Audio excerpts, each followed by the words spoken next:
একজন প্রশ্ন করেছে, একজন লোক তার পীরকে বাবা বললে পীরের ছেলে তার কি হবে? ভাই হবে নাকি? তাই তো,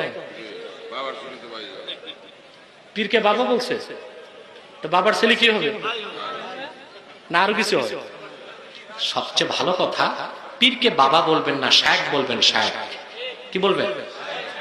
শরীয়তে এরকম কোন নিয়ম নাই যে পীরকে বাবা বলতে হবে। পীরকে সবচেয়ে ভালো শায়েখ বলবেন, উস্তাদ বলবেন। কি বলবেন? বাবা বলতে গেলে অনেক সমস্যা হয়। পীরের বউ হয় আপনার মা, ঠিক কিনা? তা আপনার তো বাবা মা আছে, তারা কি কষ্ট পায় না? কথা বলেন। একজন বাবা সবচেয়ে কষ্ট পায় সন্তান তারে বাবা না বলে আরেকজনের বাবা বলে। একজন মা সবচেয়ে কষ্ট পায় সন্তান তাকে মা না বলে আরেকজনকে মা বললে। তো বাপ মায়ের মনে কষ্ট দিয়ে আপনি কি বেহেশতে যাবেন নাকি? তাই পীরের কি বলবেন?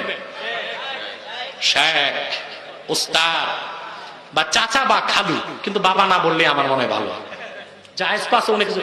থুতু, এই মিয়া সাহেব, জায়েজ তো অনেক কিছু আছে। এই যে আমি থুতু দেই, আরেকজন যদি চেটে খায়, এটা না জায়েজ? কথা বলে। থুতু খাওয়া তো জায়েজ, আইজ তো আছে। তাকওয়ায় চলা উচিত, ফাতোয়ায় না। তাকওয়া কিসে চলবেন?